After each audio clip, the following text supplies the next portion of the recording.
Hello and welcome to Fraud Talk, the ACFE's monthly podcast. I'm Rihonna Scoggins, the content manager for the ACFE, and today I'm joined by Mary Ann Miller, a seasoned cybersecurity and fraud expert. Mary Ann, thank you so much for joining us today. Rihonna, I'm so glad to be here with your audience and you. I'm looking forward to our discussion. It's gonna be really insightful. I'm excited about it. So, Mary Ann, can you give a little bit of background on your role and what you do? Yeah, I love what I do. I'm today I'm at Prue. I'm the vice president of client experience, but I'm also a fraud and cybercrime executive advisor. So I help to advise Prove's customers on how to use our solutions, but I also help customers in general think about their fraud strategy, their cyber strategy, and their customer experience. So it's been part of what's been a really like pillar of my career to focus on those aspects. And so I really enjoy that. And right now, because of some of my experience at my last practitioner role, I'm really focused on identity. And identity is really important to me because I feel like it's an opportunity in the industry to improve what we do around identity and innovate around what we do with identity. We're going to talk about just that today: identity fraud, even a bit of synthetic identity fraud. Can you provide an overview, sort of how the threat landscape for identity fraud has evolved in recent years and kind of what we're looking at right now? Yeah. I was just speaking to another practitioner at another bank this week, and I used the words that we're at the point of no return with this person. You just saw recently there was a 3 billion people where their identities in this massive, it was a background check company. I think there's still more details to come out yet about it. So that would be a global identity breach with 3 billion people. We see daily, healthcare companies, telco companies, the list goes on with our identity breached. And then that information gets downloaded and shared in forums like Telegram. And so it's really to the point where all of our identities are known by bad actors and people that want to actually exploit our identities. Absolutely. It's a growing issue, just like you said. So, we're talking about things that we're already seeing. What are some of the most effective identity proofing strategies that organizations can implement today? Like, what are some things that they can do right now? Yeah, this is really important. And so if we go back to our first question, we were talking about the fact that everyone's name, social, date of birth, address, in some cases, driver's licenses and identity documents are already out there in the wild. So we know that the bad actors have that information in I call it tiny, cute little package. They have it in the database. They know that they can use it. They know everything about Marianne. They know everything about Rio. So, what we need to do as an industry is take a step back and say, are our traditional tools that we're using only validating information?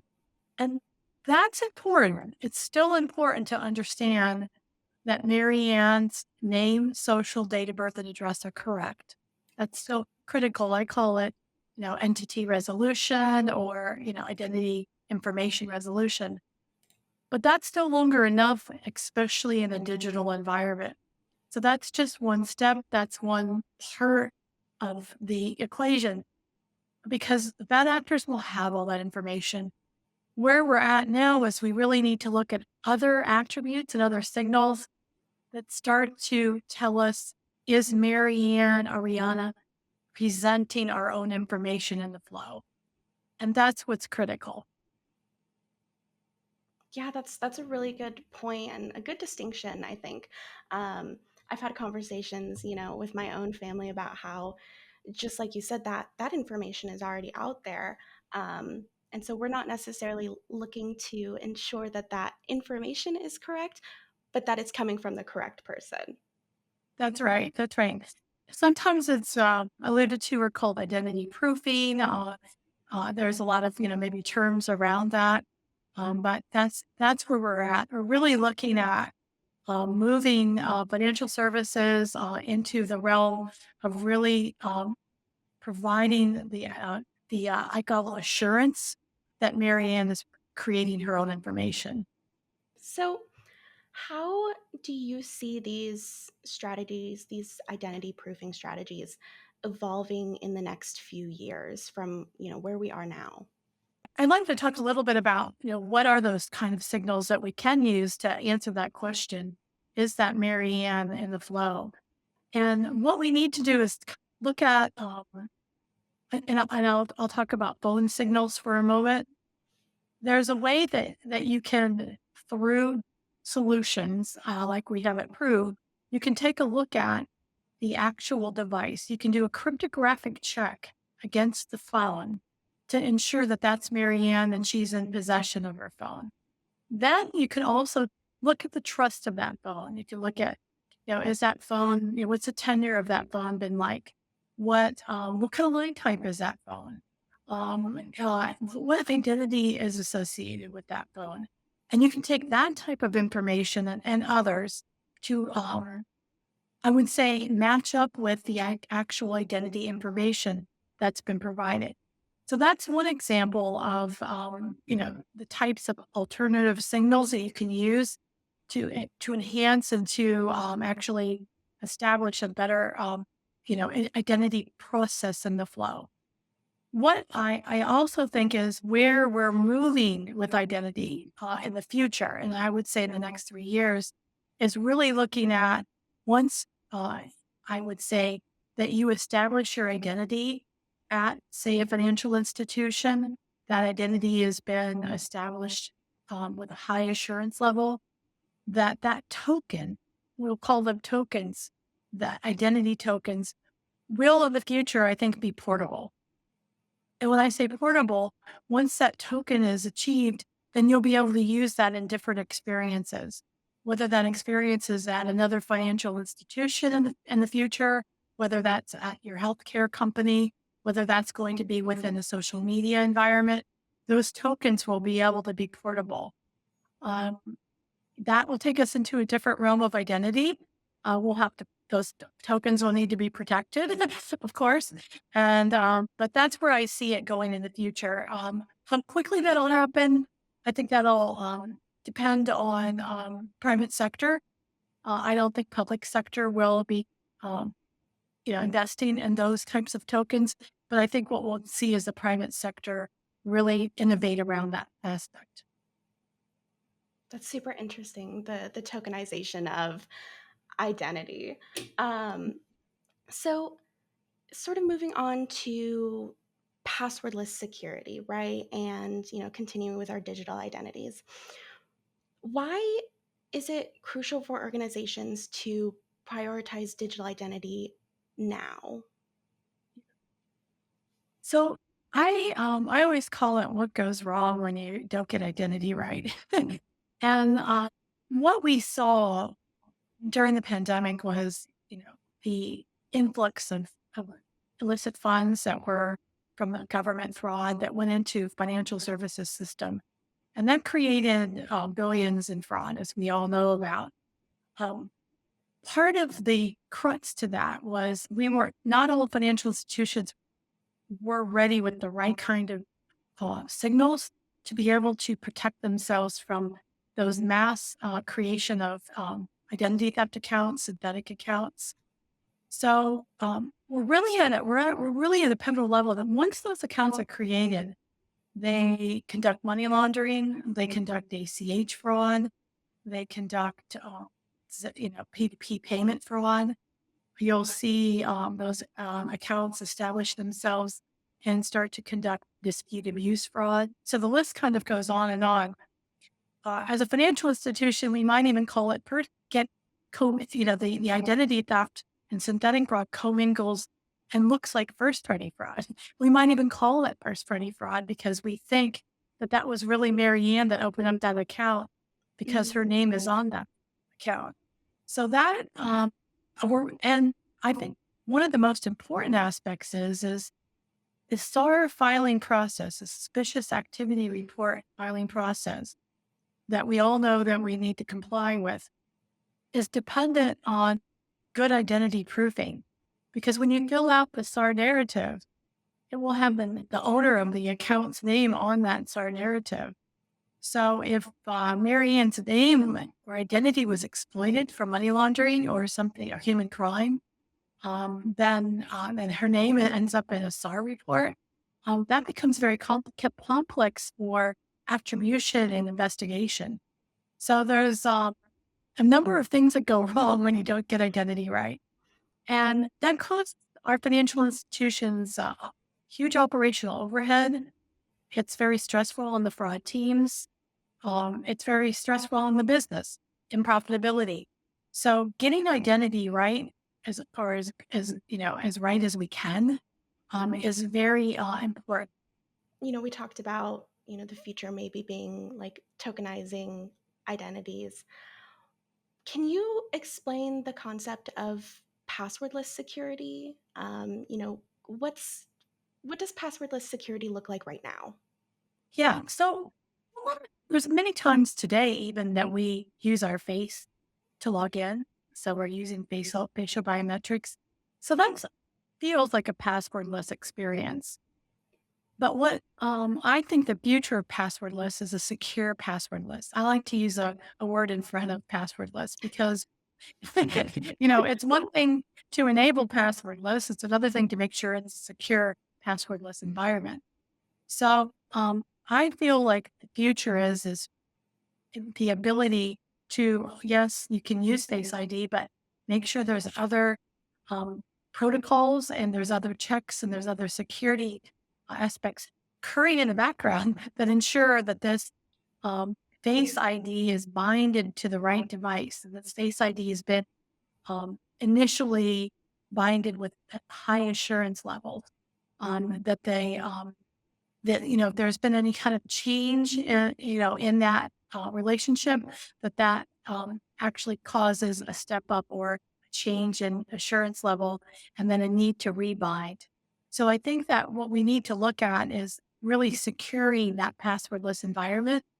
But I do think it's the future. I know that, you know, moving away from one-time passwords, moving away from the ability to have, the password book. Everybody's got one. No one will talk about it. And to be able to supply an easier customer experience is definitely where the industry needs to move to. I know as a consumer, that's what I want. I'm sure others even on this podcast prefer that kind of customer experience too. As you were talking, I was thinking about that, about how, it improves not just the customer's security, but also their experience, right? Like a lot of people use Face ID because it's just easier than typing in your password. And that's a big issue when we're talking about security and trying to, do these identity proofing strategies is making sure that we're not adding too many barriers for the customer, right? That's right.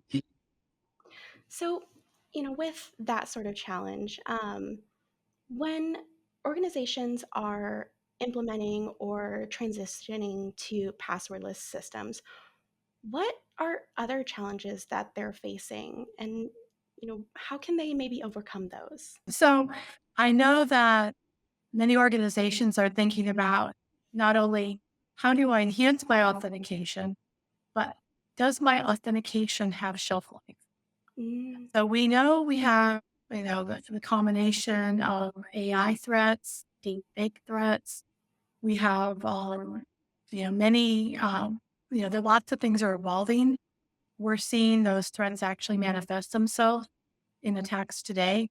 So financial institutions, and I was just talking to one the other day. I said, well, um, make a list of every way that you protect your OTP today, and then look at the ways that that OTP can be actually bypassed. Kind of a red team testing of that. Make sure that you have the adequate controls or protocols in place to protect your OTP. I think that kind of mindset of risk assessments against your authentication practices needs to occur. If you haven't started it as a financial institution, definitely get that started and take a look at, where you're seeing stress on your authentication processes today, and where you think your roadmap. I call it your current state to your target state, and where your roadmap needs to take you. Not only from better, stronger security, but better customer confidence in that process as well. So, we talked about some of the emerging threats that we're already seeing, right? With AI and everything like that. What what are you seeing in cybersecurity, with these emerging threats that concerns you the most? Oh yeah. So, we really look at we have out there perfect voice clones. So we Mm, have that's out there. We have perfect phishing. Yep, that's happening. We have better fake documents that are very much being used, especially during lending processes. Um, and in fact, I just spoke to, a financial institution the other day where the AI is being used in document fraud. It's really a massive increase in that particular aspect. So we're seeing that these threats from a cyber standpoint are really out there. The bot problem hasn't gone away either when it comes to account opening. So we continue to have automated scripted bot attacks in front of account opening processes. So it's really important to make sure that the endpoint protection is enhanced. So then, especially if you're a new bank or if you're a bank without that kind of protection, a web application firewall is, while it's important and always standard, it's not enough. So we really need to protect the password reset function. We really need to protect that onboarding function. Really need to protect any kind of application front end from these kind of bot attacks. so, kind of continuing with the things that we're seeing, on the flip of it, how do we use things like AI to prevent, the damage that these emerging threats can produce? This is my favorite question of all time. So, what's little known in the fraud world, and I've been so, I should say, honored to be part of this fraud community for a number of years. We've been using AI in fraud for decades.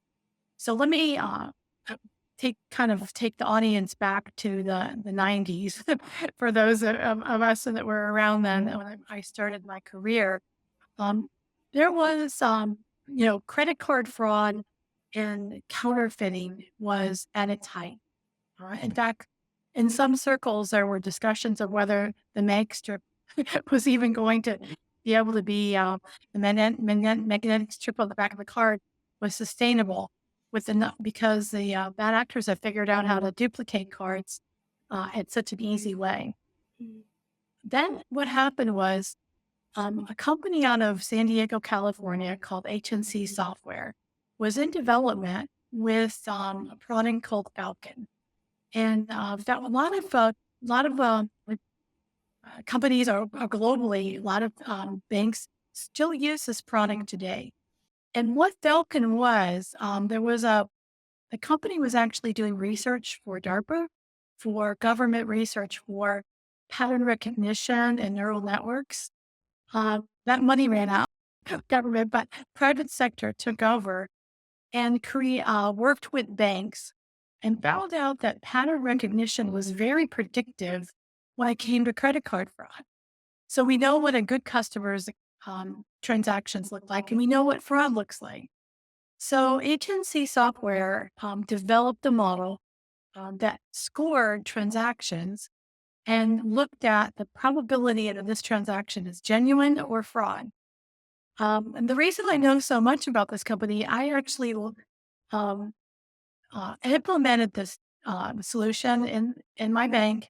I was the third bank in the country to do that, and then I had actually joined the company. So that's where my my financial crime career kind of took a trajectory from bank to technology, but not only to technology, but analytics as well, and advanced analytics. So AI.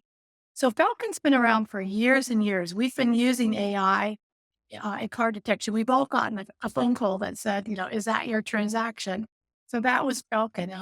Fair Isaac Corporation later Falcon. They still support Falcon in the industry. But what we're going to see is versions of Falcon or versions where AI is used. There's lots of companies coming up with like looking for fake document, using AI to look for fake document detection.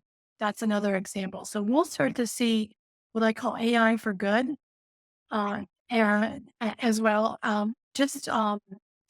Be available in such a much more advanced, should I say, AI has grown up since the 90s to a very advanced technology. I think it's, like you said, it's really important to kind of remember how AI is not necessarily a new concept, right? It's just continuing to grow with us. And I feel like there's a lot of people who are on either side of the camp, right? They are either terrified of AI or they think it's the absolute best thing ever. And I think that, we need to sort of remember that moderation of it can be a danger, but it can also be a really great tool. Yeah, that reminds me. I The founder of HNC Software was a gentleman named Robert Hemp Nielsen, and uh, I was had the fortunate opportunity to be in audience with Robert, and I asked him a question back in the 90s. I said, Robert, how advanced is AI? If I, let me give you an example. What if you said that it was as old? How old of a child is it? And he said, Mary Ann, he said, today, and this is back in the 90s, AI is about like an 8-year-old child, thinks like an 8-year-old child. So it could really think like a human, but more at a more basic elementary level. He said, in your lifetime, Mary Ann, you will see AI grow up and you will see it go into much more advanced. Well, he was absolutely right. Yeah. We see AI, we see AI used in such advanced use cases all over the world for solving lots of different cases, lots of different problems. So I don't think that'll be unlike what we'll see for fighting financial crime either. Earlier, we kind of touched on it, but didn't go too deep into it. Um, the roles of the private and public sector in fraud. What what roles do you see financial institutions and governments playing in combating fraud? Yeah, this is a very reliant ecosystem as we saw during COVID. When we see failures in public sector, private sector really suffers, and vice versa. So if private sector is not um, creating a sound environment, it makes it easier for public sector fraud to occur, and vice versa. So there's really a dependency. I do think that and I'm seeing more sharing of best practice. I know that I attend both public sector and private sector events where practitioners on both sides are talking to each other, which I think is great, and sharing. And I think what we're seeing is more of an open mindset on the public sector side of using technology and looking at ways to form a better identity and a better fraud prevention environment. Um, do I think that public sector has a long way to go? Absolutely. So I think there's a lot that public sector can learn from private sector, but I do think that there are small steps that are taking place, but it's a long way to And that's a typical relationship we see, right? Is that the private sector is making these advancements and it starts to sort of trickle into the public sector. So, can you share some examples? You kind of started talking about it. The Can you share some examples of successful collaborations between these entities to, start to address fraud and fraud risks that we're seeing? Yeah, there's So I just served on, and I really like what the Federal Reserve does. And I just served on the scam definition and classification work group with the Federal Reserve. And they bring together financial institutions, they bring together technology experts, they bring together people that work in payment platforms to collaborate around, I would say, working groups that actually roll up their sleeves and create a work product. We saw this with the Secure Payments Task Force. We had this with the Mm. Scam Detection and Classification Task Force. I would like to see more of this, actually. And what happens is you get around the table some people that have really spend the time, in the trenches, so to speak, and are able to actually have cross pollinate the information that the ideas about the technology, but also form a better collaboration between both um, to be able to really solve some of the problems that we're looking at. Moving on from here, and I kind of want to get back into your experience. You've touched on some really interesting things that you've gotten to see in your career. What inspired you to pursue a career in cybersecurity and fraud prevention? Like, how did you start to make this path, and what kind of kept you going? Oh, yeah, that's a great question. I So early on, I majored in criminal justice, and I just really, wanted to get into investigation. And I thought early in my career, maybe the law enforcement work. But then I really took a trajectory because I actually saw after my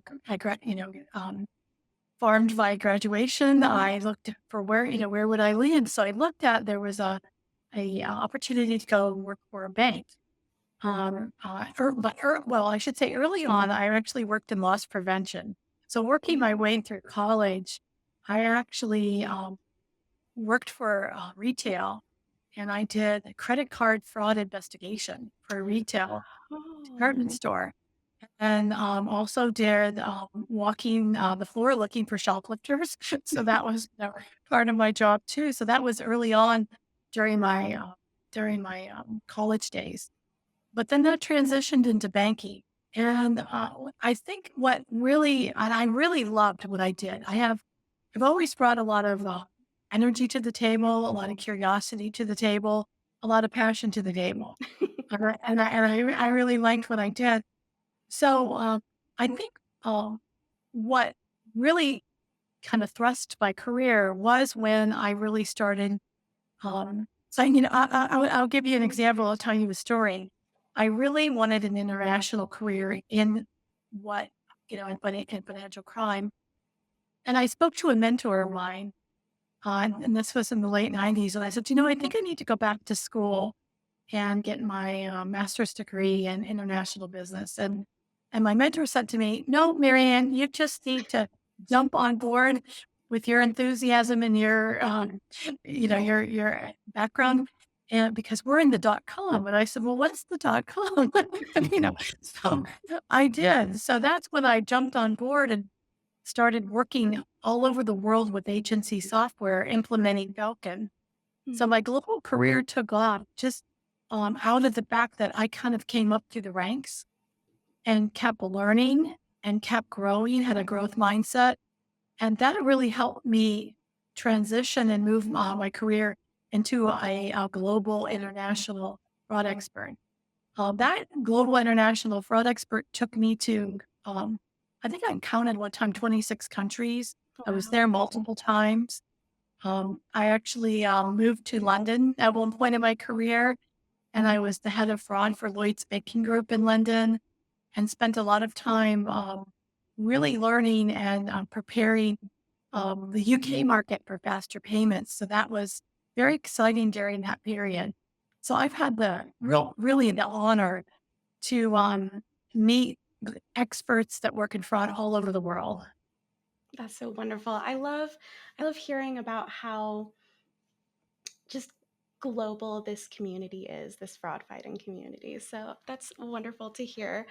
So what advice would you give to individuals and organizations looking to strengthen their fraud prevention measures? I think what's really important is, and especially as a fraud leader, when I joined an organization, and when I look at what do I want to achieve as a fraud strategy leader, I take a look at what thumbprint can I leave on this organization? What will be lasting after I leave this organization? What can carry this organization forward? And I make sure that their customers have a better customer experience, that the technology is better, that the cost of running the operation is better, that the teams are enthusiastic and love to work together is better. So that's really how I approach it. So I really take a look at it's all every organization is different. All the challenges are different. The problems are different, depending on if you're looking at retail bank or commercial banking or wealth or trading and compliance. So there's, always a lot of risk and fraud problems to solve. But I take a look at, what are the top three things that I think that this organization would benefit from? And I tried to build my strategy and my communication and my influence around those top three things. And that's worked for me in my career. Uh, the other bit of advice I would make is during the interview process, if you're going to an interview and you're looking at a new fraud rule, make sure that you reverse the interview. You ask that organization, what are you going to do to support me as a fraud fighter? What are you going to do to support me as a fraud leader? Too many times when the fraud there's lack of investment and the fraud goes upside down, the finger is pointed at the people that are most passionate about solving the problems, but are not supported. So I always ask the question in reverse to make sure that that's the right fit for me, because I always like to get things done. Absolutely. And there's sort of that saying like you can only help someone who is willing to accept help, right? You can only do so much at an organization, if they're willing to support you. So I love the point of asking, how are you going to support me in my role? Um, so we talked a lot about, where the future of, the fraud landscape, the identity proofing landscape is going. How do you stay up to date with the latest trends and threats in cybersecurity? Like, where are you looking to? Oh, networking. It's just absolutely, my favorite thing to do. There's such a wonderful community of um, and expertise and talent in the fraud community, in the cyber community. So it's really important to actually form those relationships and form those bonds and stay active. Conferences are really important. Attending conferences and sitting down and talking to people. Um, there's some good media publications, to look at, to read, to stay up on trends. So staying informed is really, really important. And that's, what I find is really, critical to staying on top of the trends. That's, and even within your own financial institutions, sometimes those trends hit you, right? In your organization, something that you've never seen before. Well, here's a new kind of fraud threat.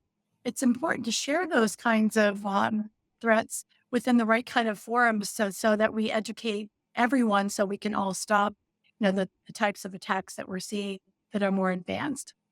Definitely, definitely. Well, Mary Ann, thank you so much for joining us today. I really enjoyed our conversation, and thank you for all of your invaluable insight. Rihanna, it's been just a pleasure, and I look forward to joining your podcast again. And thanks to the audience. And thank you for listening. You can find this podcast along with all other episodes of Fraud Talk on acfe.com, Spotify, iTunes, or wherever you listen to your podcasts. This has been Rihonna Scoggins, signing off.